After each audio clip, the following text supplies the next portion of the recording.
ஆவியின் பட்டயம் இது கிறிஸ்துவின் வசனம். ஆவியின் பட்டயம் கிறிஸ்துவின் வசனம் நித்திய ராஜ்ய புது வாழ்வு வழங்கும்.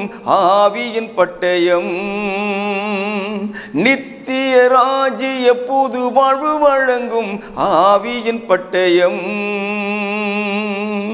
Welcome to EKN Bible school.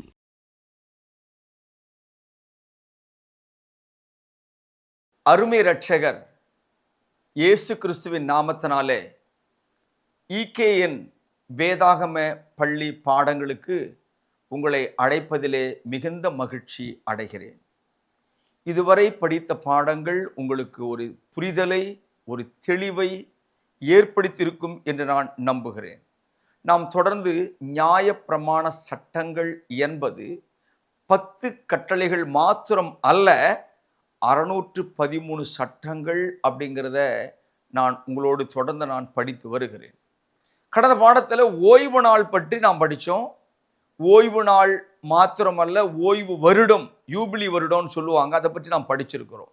இன்னைக்கு நடைமுறை வாழ்க்கையில் இன்னும் சில சட்டங்களை தனிப்பட்ட வகையில் உங்கள்கிட்ட வேத வசனத்தின் ஆதாரத்தோடு படிக்கணும் அப்படின்னு வந்திருக்கிறோம். எல்லாரும் உங்களுடைய வேதாகம பாடத்திற்கான வேதத்தை எடுத்து வச்சுக்கோங்க, பேனா வைங்க, ஒரு நோட்டு வச்சுக்கோங்க, கொடுக்கறது எழுதுங்க.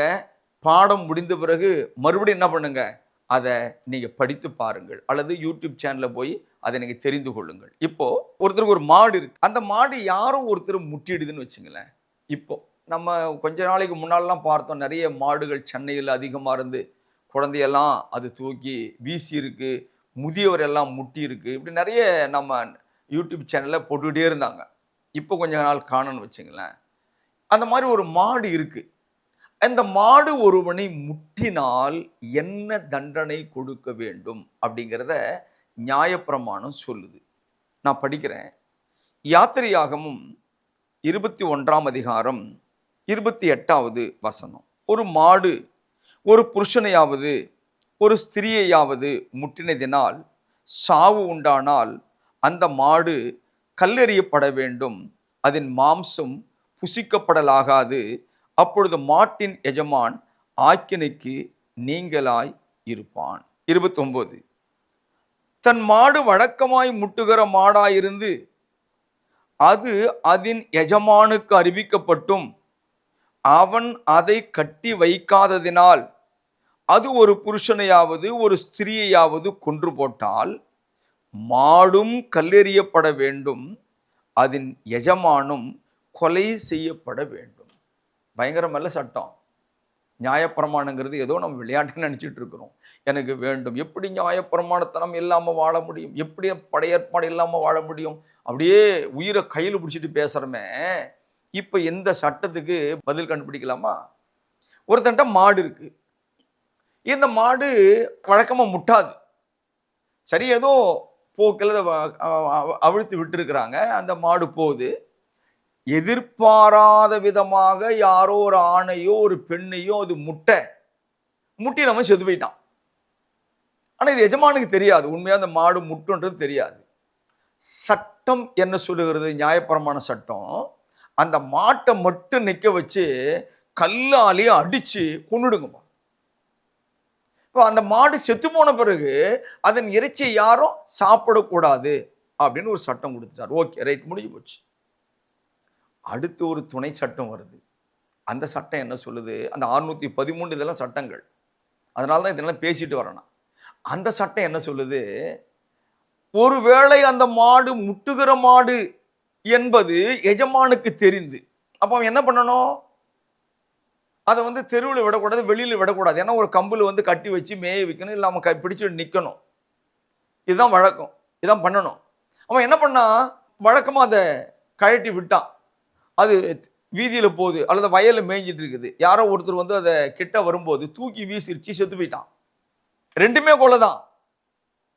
இப்போ தேவன் என்ன சொல்றாரு? மாட்டை மட்டும் அடிச்சு கொள்ளாதரா, இவனையும் கொன்னுடு. இன்னைக்கு ஒருவேளை சென்னையில் கூட பார்த்தீங்கன்னா இது தப்ப முடியாது. சென்னையில் கூட நிறைய கிறிஸ்தவர்கள் மாடு வளர்க்குறாங்க. கிராமங்களில் குறிப்பா எல்லா வீடுகளிலும் மாடு வளர்ப்பார்கள். இப்போ இந்த சட்டத்தை உங்கள் சபை மூலமாக உங்க விசுவாசிகளுக்கு நீங்க சொல்லி இந்த சட்டத்தை உங்கள் சபையிலே அமுல்படுத்த முடியுமா? ஏன்னா நம்ம கிறிஸ்தவர்கள், வேதத்தினுடைய எழுத்துக்கள் நம்மை நியாயந்தீர்க்க போகிறது. இந்த உலகத்தின் சட்டம் நம்மை நியாயந்தீர்க்காது. நம்முடைய அரசாங்க சட்டங்கள் நம்மை நியாயந்தீர்க்காது. ஒருவேளை இந்த உலகத்தில் நாம் வாழ்வதனால இந்த உலக ரீதியான தண்டனையை நமக்கு அது கொடுக்கலாம். ஒருவேளை ஜெயிலில் போடலாம், தூக்கு தண்டனை கூட கொடுத்துடலாம், அல்லது அந்த அந்த சட்டம் என்னை விடுதலையாக்கலாம், நிரபராதின்னு சொல்லலாம். ஆனா இது உலகத்தோடு முடியும். தேவனுடைய ராஜ்யமான பரலோகத்துக்கு போகணும் அப்படின்னா வேதாகமத்தின் சட்டங்கள் தான் என்னை நியாயம் தீர்க்கும். அப்படின்னா இந்த நியாயப்பிரமாண சட்டத்தில் இந்த சட்டத்தின்படி நான் நியாயம் தீர்க்கப்படுவேனே ஆகில், ஏன்னா நான் கடைபிடிக்கலையே. எந்த கிறிஸ்தவனும் மாட்டின் சட்டம் பற்றியும் தெரியாது, மாடு பற்றியும் தெரியாது, முட்டினா என்ன பண்றது, முட்டாண்டி என்ன பண்றது தெரியாது. ஏன்னா இது யாரும் போதிக்கிறது கிடையாது. அப்போ ஒரு கிறிஸ்தவன் வீட்டில் இருக்க ஒரு மாடு, அது முட்டாத மாடாவே இருக்கட்டும், திடீர்னு முட்டிடுச்சு, யாரும் செத்து போயிட்டாங்கன்னு வச்சுங்களேன். இப்ப அந்த மாட்டை அடித்து கொல்லுவதற்கு அந்த எஜமான் ஒப்புக்கொள்வானா? ஒருவேளை அந்த மாடு முட்டுகிற மாடாகவே இருந்து அவனுக்கு தெரிந்தே முட்டி அந்த மரணம் நடந்திருந்தால் அந்த எஜமானை கல்லெறிந்து கொல்லுவதற்கு நம்முடைய இந்திய அரசியல் சட்டமானது இடம் கொடுக்குமா? அப்படிங்கிறத கொஞ்சம் யோசனை பண்ணுங்க. இதை விட ஒரு அருமையான சூப்பரான ஒரு சட்டத்தை காட்டுறேன் வாங்க. லேவியராகமும் 14வது அதிகாரத்துக்கு உங்க வேதாகமத்தை என் கூட புரட்டுங்க. 14ஆம் அதிகாரத்தில் 34வது வசனத்தை படிக்கணும். அதுக்கு முன்னால 33 நான் வாசிக்கிறேன். பின்னும் கர்த்தர் மோசேயையும் ஆரோனையும் நோக்கி, இப்ப அவங்கள்ட்ட என்ன சொல்றாரு? இதை நீங்கள் போய் இஸ்ரவேல் ஜனங்களுக்கு என்னுடைய பிரமாணமாக, என்னுடைய சட்டமாக, கட்டளையாக அறிவியுங்கள். இது நியாயப்பிரமாணத்தினுடைய 613 சட்டங்களில் ஒன்றாக நான் இதை கொடுக்கிறேன், இதை கடைபிடிக்க வேண்டும் என்று அவளுக்கு நீங்கள் கட்டளையிடுங்கள் அப்படின்னு சொல்லிட்டு அவர் என்ன சொல்றாரு? நான் உங்களுக்கு காணியாட்சியாக கொடுக்கும் கானான் தேசத்திலே, 34 வசனம், நீங்கள் போய் சேர்ந்த பின்பு உங்கள் காணியாட்சியான தேசத்தில் ஒரு வீட்டிலே குஷ்டரோகத்தை நான் வர பண்ணினால், வீட்டுக்கும் குஷ்டரோகம் இருக்கு, மனுஷனுக்கு மட்டுமல்ல, பூஞ்சா முடிச்ச மாதிரி இருக்காது. அப்படி நான் ஒரு வீட்டிலே அந்த குஷ்டரோகத்தை அனுமதித்தால் அந்த வீட்டில் வந்துட்டா, 35ஆம் வசனம், அந்த வீட்டிற்கு உடையவன் வந்து வீட்டிலே தோஷம் வந்திருக்கிறதாக தோன்றுகிறது என்று ஆசாரியனுக்கு அறிவிக்க கடவன். அப்ப அந்த வீட்டில் இருக்கிறவன் என்ன பண்ணணும்? என் வீட்டில் ஏதோ ஒரு மாதிரி இருக்குதுங்க, தோஷம் இருக்குது, இது என்னன்னு கொஞ்சம் வந்து பாருங்க அப்படின்னு ஆசாரியன் கிட்ட போய் சொல்லணும். அப்ப அந்த முடிவை இவன் எடுக்கக்கூடாது. இது தோஷமா, இது குஷ்டமா, இல்ல குஷ்டம் இல்லையா, இல்ல தோஷம் இல்லையா என்கிற முடிவை அந்த வீட்டுக்கு சொந்தக்காரர் எடுக்கக்கூடாது. அந்த முடிவை யார் சொல்லணும்னா ஆசாரியன் சொல்ல வேண்டும். இந்த ஆசாரியன் கிட்ட அவன் போகணும். அப்படி போகிறதுக்கு முன்னால அவன் ஒரு வேலையை செய்யணும். வாசிக்கிறேன் 36வது வசனம். அப்பொழுது வீட்டில் உள்ள யாவும் தீட்டுப்படாதபடிக்கு ஆசாரியன் அந்த தோஷத்தை பார்க்க போகும் முன்னே வீட்டை ஒழித்து வைக்கும்படி சொல்லி பின்பு வீட்டை பார்க்கும்படி போய் அந்த ஆசாரியனை அவன் அழைச்சிட்டு வரணும். அடுத்த வசனம் நான் அப்புறம் வாசிக்கிறேன், உங்களுக்கு புரியும். இப்போ அந்த வீட்டில் தோஷம் இருப்பதாக வீட்டு சொந்தக்காரனுக்கு தெரிஞ்சு போச்சு. என்னங்க பூஞ்சா மரியாதை செல்லடிக்குது, ஏதோ ஒன்று தெரிஞ்சு போச்சு. இப்போ இவன் என்ன பண்ணணும்னா, இது என்னன்னு தெரியலையே, அதனால நான் ஆசாரியர்கிட்ட போய் சொல்லிட்டு வரேன் அப்படின்னு அவர் போறாரு. அவர் போறதுக்கு முன்னால என்ன சொல்றாரு? வீட்டில் இருக்கிறவங்களே, வீட்டில் இருக்கிற எல்லா பொருளையும் ஆசாரியன் வந்து வீட்டுக்குள்ள காலை வைக்கிறதுக்கு முன்னால எடுத்து வெளியில வச்சிருங்க. புரியுதா உங்களுக்கு? வீட்டில் இருக்கிற எல்லா பொருளையும் எடுத்து வெளியில வச்சிருங்க. அப்படி ஒருவேளை ஆசாரியம் வர்றதுக்கு முன்னால ஏதாகிலும் வீட்டில் பொருள் இருந்ததுன்னு வச்சுங்களேன், ஆசாரியன் காலை வைத்த உடனே ஒருவேளை கஜானா பெட்டியா இருக்கலாம், நகை பெட்டியா இருக்கலாம், துணி பெட்டியா இருக்கலாம், எது வேணா இருக்கலாம். அந்த பொருளை அவர்கள் வெளியே எடுக்க முடியாது. ஏனென்றால் ஆசாரியன் கால் வைத்த பிறகு அந்த பொருள் தீட்டு உள்ளது. யோசனை பண்ணுங்க, சட்டம் எவ்வளவு கடுமையானது, எவ்வளவு பயங்கரமானது. இதனாலதான் இந்த சட்டத்தை சிலுவையில் அறைந்தார். புரிஞ்சுக்குங்க. இதனால்தான் அந்த சட்டம் வேணான்னு சொன்னாரு. நியாயப்பிரமாண சட்டத்தை உங்களுக்கு மேல நான் திணிக்க விரும்பலன்றாரு. ஆனா நாமளா போய் தலையை முட்டு கொடுக்குறோம், எங்களுக்கு கொடுங்க எங்களுக்கு கொடுங்க அப்படின்னு. இப்ப இந்த வீட்டில் என்ன நடக்குது கவனிக்கலாமா? வாங்க என் கூட. இப்ப நான் 37ஆம் வசனம் வாசிக்கிறேன். அந்த தோஷம் இருக்கிற இடத்தை பார்க்க கடவன். அப்பொழுது வீட்டு சுவர்களிலே கொஞ்சம் பச்சையும் கொஞ்சம் சிவப்புமான குழி விழுந்திருந்து அவைகள் மற்ற சுவரை பார்க்கிலும் பள்ளமாய் இருக்க கண்டால் ஆசாரியன் வீட்டை விட்டு புறப்பட்டு வாசற்படியில் வந்து வீட்டை 7 நாள் அடைத்து வைத்து, 39ஆம் வசனம், 7ஆம் நாளிலே திரும்ப போய் பார்த்து தோஷம் வீட்டு சுவர்களில் படர்ந்ததென்று கண்டால், 40ஆம் வசனம், தோஷம் இருக்கும் அவ்விடத்து கற்களை பெயர்க்கவும், 1 பட்டணத்துக்கு புறம்பே அசுத்தமான ஒரு இடத்திலே போடவும் அவன் கட்டளையிட்டு வீட்டை உள்ளே சுற்றிலும் செதுக்க சொல்லி, செதுக்க போட்ட மண்ணை பட்டணத்துக்கு புறம்பே அசுத்தமான இடத்திலே கொட்டவும், வேறே கல்லுகளை எடுத்து வந்து அந்த கல்லுகளுக்கு பதிலாக கட்டி வேறே சாந்து எடுத்து வீட்டை பூசவும் கட்டளை இடுவானாக. இது நியாயப்பிரமாணத்தின் 613 சட்டங்களில் ஒன்று. இந்த சட்டத்தை தான் சிலுவையில் அறைந்தார். நீங்க இல்லைன்றீங்க, நியாயப்பிரமாணம் வேணும்ன்றீங்க. அப்ப நியாயப்பிரமாணம் வேணும் என்று பேசுகிற மேதாவிகள் இந்த சட்டத்தை உங்கள் வீடுகளிலே நீங்கள் அமுல்படுத்த வேண்டும். ஒரு வீட்டை கட்டிடுங்க. இன்னைக்கு யாரும் பணம் போட்டுலாம் வீடு கட்டுறதில்ல, எல்லாமே லோனு தான். எங்கோ ஒரு பேங்க்ல போய் எதையோ ஒன்று காட்டி ஒரு லோனை வாங்கி ஏதோ கடனை உடனே பட்டி ஒரு வீடை கட்டிட்டு இருக்கிறோம். அந்த வீட்டில் இது மாதிரி ஒரு பூஞ்சம் அடிச்சுது, ஏதோ ஒரு பிரச்சனை வந்துருச்சு. ஆசாரிகிட்ட போய் சொல்றாங்க. இப்பதான் பெரிய ஆசாரியெல்லாம் இருக்காங்கல்ல, தங்களை ஆசாரிகளாக எண்ணிக்கொள்கிற மக்கள் இருக்காங்கல்ல, ஊழியக்காரங்க, அவங்கள்ட்ட போய் சொல்றாங்க. அவர் பார்க்கறாரு, இருக்கட்டும் ஏதோ சந்தேகமா இருக்கு, ஒரு வாரம் பூட்டி வை. போனாரு, திரும்ப வந்தாரு. அது அந்த இடத்துல நிற்காம கொஞ்சம் படர்ந்துருக்குது, கொஞ்சம் வளர்ந்துருக்குது. உடனே என்ன பண்றாரு, இது தோஷம், இது குஷ்டம் அப்படின்னு சொல்லி அந்த இடத்த ஒரு ரவுண்ட் பண்ணி கொடுத்துருவாரு. அந்த இடத்துல ரவுண்ட் பண்ண இடத்துல அவங்க இடிச்சு அந்த கல்லை கொண்டு போய் பட்டணத்துக்கு வெளியில் போகணும். இப்போ நம்மெல்லாம் அப்படி கிடையாது, எதனா பெருக்கி கொண்டாந்து வாசலுக்கு வெளியில் போட்டுருவோம். அப்படிலாம் போடக்கூடாது. பட்டணத்துக்கு புறம்பே அதை கொண்டு போய் கொட்டிட்டு வேற புது கல் வாங்கிட்டு புது சாந்த போட்டு அந்த இடத்த பூசி அழகுபடுத்தணும். ஓகே, முடிஞ்சு போச்சு பிரச்சனை. கர்த்தாவே ஸ்தோத்திரம், ஆமேன். கொஞ்ச நாள் ஆச்சு. மறுபடியும் அந்த வீட்டில் மறுபடியும் அதே மாதிரி என்ன பண்ணுதுங்க, வருது. நான் படிக்கிற கேட்டு வாங்க. 43, கல்லுகளை பெயர்த்து வீட்டை செதுக்கி நவமாய் பூசின பின்பு அந்த தோஷம் திரும்ப வீட்டில் வந்ததானால், மறுபடியும் அந்த வீட்டில் வந்தா ஆசாரியம் போய் பார்க்க கடவன்.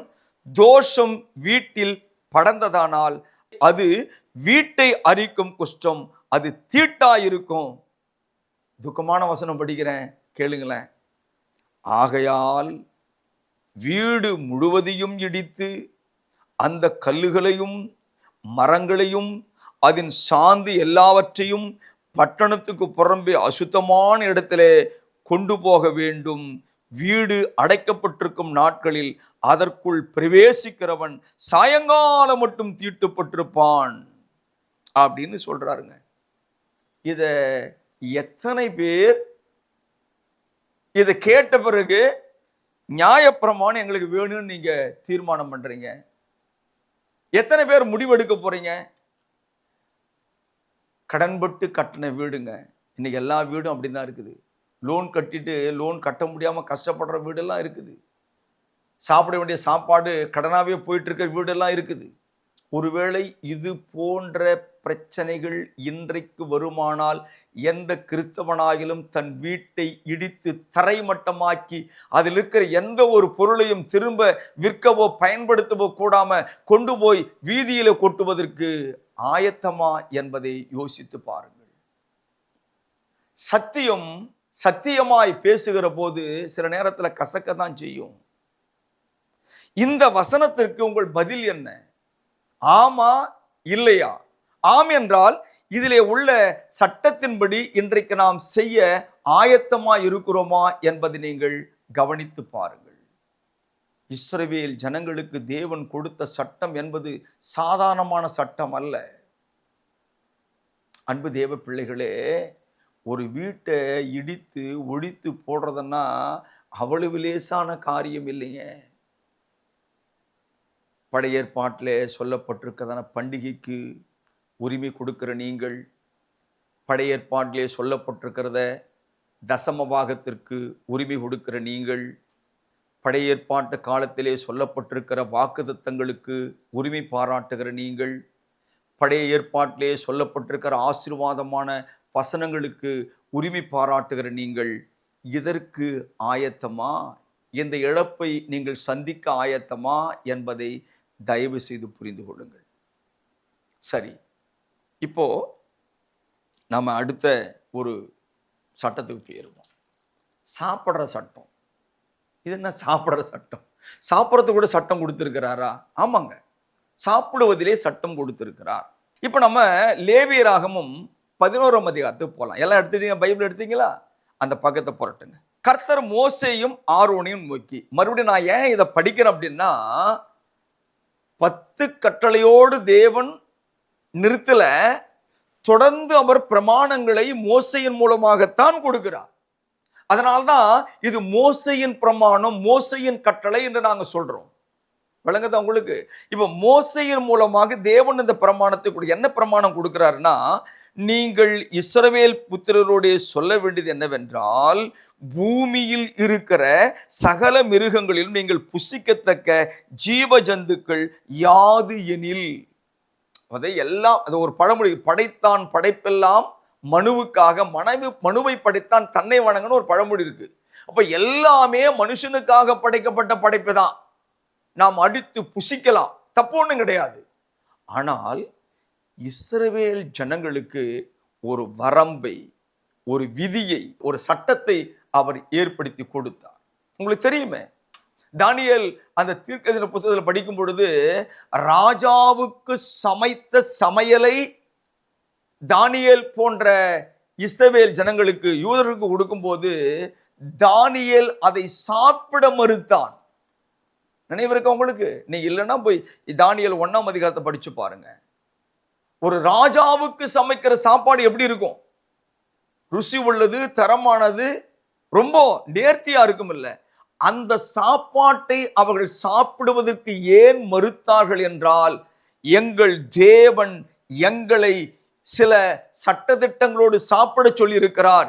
இது எங்களுக்கு தீட்டுள்ள ஆகாரம், சிலது தீட்டு இல்லாத ஆகாரம். ஆக ஒருவேளை ராஜாவின் சாப்பாட்டிலே தீட்டு இருக்குமானால் அதற்கு தேவன் எங்களை தண்டிப்பார் என்ற பயம் அவனுக்கு இருந்தது. இன்னைக்கு யாராகிலும் சாப்பாட்டுல கட்டுப்பாடு வச்சிருக்கிறீங்களா? சாப்பாட்டுல கட்டுப்பாடு வைக்கலன்னா அந்த உரிமை உங்களுக்கு கொடுத்தது யார்? எதை வேணாலும் சாப்பிட்றல, அந்த உரிமையை கொடுத்தது யார்? நியாயப்பிரமாணத்தை குறித்துதான உரிமை கோருகிற நீங்கள் இந்த சட்டத்துக்கு பதில் சொல்லி ஆகணும் இல்ல? கவனிக்கலாமா? மிருகங்களில் விரிக்குழம்புள்ளதாய் இருந்து, 3ஆம் வசனம், குழம்புகள் 2ஆக பிரிந்திருக்கிறதும் அசை போடுகிறதுமானவைகள் எல்லாம் நீங்கள் புசிக்கலாம். இப்போ ஒரு ஆடு எடுத்துங்களேன். ஆட்டோட அந்த கால் பாருங்க, விரிஞ்சிருக்கும், பாதம் விரிகுழம்பு இருக்கும். அந்த ஆடோ மாடோ என்ன பண்ணும்? சாப்பிட்டு அந்த ஆகாரத்தை மறுபடியும் வாயில கொண்டு அதை அசை போடும். அதனால அந்த மாதிரி எந்த ஒரு மிருக ஜீவங்கள் இருந்தாலும் சாப்பிடலாம், தப்பு இல்லை. ஒரு பன்றி இருக்குல்ல, பன்றி, அந்த பன்றிக்கு விரிக்குழம்பு இருக்கும், ஆனால் அந்த பன்றி அசை போடாது. அந்த அசை போடாத காரணத்தினால ஒரு யூதன் பன்றியை சாப்பிடக்கூடாது. பன்றியை சாப்பிடக்கூடாது. ஏன்? அது தீட்டு உள்ளது. தொடர்ந்து வாசிக்கலாம். ஆனாலும் அசை போடுகிறதும் விரி குழம்பு உள்ளதுமானவைகளில் ஒட்டகமானது அசை போடுகிறதா இருந்தாலும் அதற்கு விரி குழம்பு இல்லாதபடியால் அது உங்களுக்கு அசுத்தமாயிருக்கும். குடிமுசலானது அசை போடுகிறதா இருந்தாலும் அதற்கு விரி குழம்பு இல்லை, அது உங்களுக்கு அசுத்தமாயிருக்கும். முயலானது அசை போடுகிறதா இருந்தாலும் விரி குழம்பு இல்லை, அது உங்களுக்கு அசுத்தமாயிருக்கும். அது மாதிரி பன்றி அவரே தரம் பிரிச்சுட்டார். அப்போ ஒரு மிருகத்தை பார்க்கும்போது சாப்பிடலாமா சாப்பிடக்கூடாது எப்படி பார்ப்போம்? அது அசை போடுது, ரைட், ஓகே. கீழே பார்க்குறான், விரி குழம்பு இல்லை, ரிஜெக்ட். இந்த பக்கம் பார்க்குறான், அசை போடுது, கீழே பார்க்குறான், விரி குழம்பு இருக்குது, இது செலக்ட். அப்போ நம்ம தரம் பார்த்து சாப்பிட நாம் தேவன் அவங்களுக்கு கட்டளை கொடுத்தாரு. இன்னைக்கு கிறிஸ்தவர்கள் இதை நாம் கடைபிடிக்கிறோமா? கடைபிடிக்கவில்லை என்றால் நீங்கள் நியாயப்பிரமாணத்தின் மீது உரிமை கோரக்கூடாது. ஏன்னா 613 சட்டத்தில் இதுவும் ஒரு சட்டம். இதை வேதம் சொல்லுகிறது, சிலுவையில் அறைந்தார், சிலுவையில் அறைந்து விட்டார். இப்போ எதை வேணாலும் சாப்பிடலாம். நீ ஒட்டகத்தை சாப்பிடு, பன்னியை சாப்பிடு, ஆடு சாப்பிடு, மாடு சாப்பிடு, குடிமுசல் சாப்பிடு. ஆனால் அந்த காலத்தில் சாப்பிட தப்பு அது. ஏன்னா பிரமாணங்கள் அப்படி தான் போதிக்கிறது. சரி, நம்ம நேரத்துக்கு பாடத்தை முடிக்கணும். இப்போ மீனுக்கு வந்துடுவோம். 9ஆம் வசனம், ஜலத்தில் இருக்கிறவைகளை நீங்கள் புசிக்கத்தக்கது யாது எனில் கடல்களும் ஆறுகளும் ஆகிய தண்ணீர்களிலே சிறகும் செதிலும் உள்ளவைகளெல்லாம் நீங்கள் புசிக்கலாம். ஒரு மீனை பார்க்குற, அது சிறகு இருக்கணும், செதில் இருக்கணும் அந்த மீனில். அப்படி இருந்தா எல்லாத்தையும் சாப்பிடலாம். 10ஆம் வசனம், ஆனாலும் கடல்களும் ஆறுகளும் ஆகிய தண்ணீர்களில் நீந்துகிறதும் வாழ்கிறதுமான பிராணிகளில் சிறகும் செதிலும் இல்லாதவைகள் யாவும் உங்களுக்கு அருவருப்பாயிருப்பதாக அவைகள் உங்களுக்கு அருவருப்பாயிருக்க கடவுது. அவைகள் மாம்சத்தை புசியாதிருங்கள், அவைகளின் உடல்களை அருவருப்பீர்களாக. திரும்ப திரும்ப அப்படின்ற மாதிரி இருக்குல்ல, வாங்கி எடுக்கிற மாதிரில. பிடிக்காத பொருள் வந்து என்ன பண்ணுவோம் அப்படின்னு அந்த மாதிரி. இப்போ நீங்க சொல்லுங்க, சுறாவுக்கு செதில் இருக்குதா? வஞ்சரை மீனுக்கு செதில் இருக்குது? எனக்கு தெரிஞ்சு இல்லைன்னு நினைக்கிறேன். ஆனா நம்ம எதை விரும்பி சாப்பிட்றோம் தெரியுமா? சுறா புட்டு, வஞ்சரை மீன் குழம்பு, வஞ்சரம் வறுவல் இல்லை. ஏன் இன்னைக்கு அந்த பாகுபாடை நாம் பார்ப்பது கிடையாது? இது உங்க பைபிளில் தானே இருக்குது, உங்க பைபிள் தானே இருக்குது. அது ஏன் அதை நீங்க பார்க்கல? யோசிங்க. இன்னைக்கு முக்காபாகம் அப்படின்றத விட கரிமீன் சாப்பிடுற 100% கிறிஸ்தவர்கள் என்று சொல்லிக் கொள்ளுகிறவர்கள் இந்த மீனுக்கு அடிமை, சொரா புட்டுக்கு அடிமை, பாறை மீனுக்கு அடிமை. பாறை மீன்லாம் செதில் இருக்காது, பாறை மீன் நிறைய சாப்பிடுவாங்க. வஞ்சிரம் ரொம்ப ஃபேமஸ். அன்பு தேவ பிள்ளைகளே, இதையெல்லாம் தேவன் அவர்களுக்கு ஒரு சட்டமாக, ஒரு கட்டளையாக தேவன் கொடுத்ததற்கு காரணம் என்ன? இப்போ ஒரு முறை புதிய ஏற்பாட்டில் அப்போஸ்தலனாகிய பேதுரு தோல் பதனிடுகிறதான சீமோனுடைய வீட்டுக்கு மேலே இருந்தான். கடுமையான பசி. இது அப்போஸ்தலர் நடவடிக்கைகள் 10ஆம் அதிகாரத்தில் வருது, நீங்க போய் படிச்சுங்க. கடுமையான பசி. அந்த பசியான வேளையில அவன் தரிசனம் காணுகிறான். என்ன தரிசனம் அப்படின்னா, மேலே ஒரு துப்பட்டி 4 மூலையும் அதை கட்டியிருக்கு, தொங்குது அப்படியே. அதிலே சகல விதமான பிராணிகள் இருக்குது, பறவைகள் இருக்குது. ஒரு சத்தம் வந்தது, பேதுருவே நீ எழுந்து அடித்து புசி. அவன் பார்த்தான், அதுல பண்டி இருக்கு. அவன் பார்த்தான், அதுல முயல் இருக்குது. அவன் பார்த்தான், அதுல ஒட்டகம் இருக்குது. ஒட்டகம் அசை போடும், அதுக்கு விரி குழம்பு இல்லை, அது எனக்கு தீட்டானது. எல்லாம் நிறைய மீன் எல்லாம் இருக்குது. பார்த்தா அறிவு இருக்கணும் இல்ல, தேவரீர் அசுத்தமான ஒன்றும் என் வாயில் இதுவரைக்கும் போகலையே, நான் எப்படி சாப்பிடுவேன் அப்படின்னு கேள்வி கேட்டான். இன்னைக்கு நம்ம கேள்வி கேட்போமா? நம்ம பந்தியில் உட்கார்ந்த உடனே நான் அப்படி பார்க்குறேன், வறுவல், மீன், பொரியல் எடுத்து உள்ள விட்டுடுறோம். காரணம் என்ன என்றால், தேவன் ஆகிய நம்முடைய தகப்பன் கடினமான இந்த சட்டங்களை, இந்த பிரமாணங்களை எடுத்து சிலுவையிலே ஆணி அடித்து கொலை செய்தபடியினால முழுசா நம்மளை விடுதலை ஆக்கிட்டார். முழுசா நம்மளை வெளியில கொண்டு வந்துட்டார். இன்னைக்கு எந்த கறி வேணா சாப்பிடு உனக்கு பிடிச்சா, எந்த மீனா சாப்பிடு உனக்கு பிடிச்சா. இன்னைக்கு இதையே நீ சாப்பிட்ற, அதையே நீ சாப்பிட்ற கேட்க நிறைய கிறிஸ்தவங்க சொல்றாங்க, பன்னிக்கறி எப்படி சாப்பிடலாம். இப்போ பன்னிக்கறி நீ சாப்பிடக்கூடாதுன்னா மற்றதெல்லாம் கூட சாப்பிடாத. அவர் சொல்லிட்டாருங்க, அது அசை போடுது, அதுக்கு விரி குழம்பு கிடையாது, அதனால பன்றி நீ சாப்பிடாதுன்னு சொன்னாரு. இப்போ எல்லாத்தையும் சுத்தமாக்கிட்டாரு. பேதுருகிட்ட சொல்றாரு, நான் சுத்தமாக்கினவர்களை நீ எப்படி அசுத்தம் என்று எண்ணுகிறாய் அப்படின்னு சொல்லிட்டாரு. அது பிரஜாதிகள் சொல்லப்பட்டதான். அதுபோல அவர் பரிசுத்தப்படுத்தியிருக்கிறார். இப்ப எந்த விதமான தடையும் இல்லை, எதை வேண்டாலும் அடித்து புசியுங்கள் அப்படின்னு சொன்ன பிறகு இன்னைக்கு நான் ஒரு கிறிஸ்தவன் பன்னிக்கறி சாப்பிட்டா அப்படி மூஞ்ச முறிக்கிறாங்க. அது எப்படி வேதத்தை சொல்லிக்குது, பன்னியெல்லாம் சாப்பிட, நீ எப்படி சாப்பிட்ற? பன்னி சாப்பிடல, ஓய்வு நாள் அனுசரிக்கிறியா, வா. கடன் கொடுத்த கேட்காத, இதை மட்டும் நீ எடுத்துக்கிட்டு லாபத்தை எடுத்து நஷ்டத்தை விட்டன்னா தேவனுடைய சமூகத்திலே கணக்கு கொடுக்கணும். ஜெபம் பண்ணலாமா? எங்களை நேசிக்கிற பிதாவே, இந்த அருமையான வேலைக்காக உமக்கு நன்றி. இந்த நாளில் நாங்கள் அந்த உணவு முறைகளை படித்தோம் அப்பா, வீட்டின் சட்டத்தை படித்தோம் தகப்பனே. எவ்வளவு கடுமையான சட்டங்கள் அது.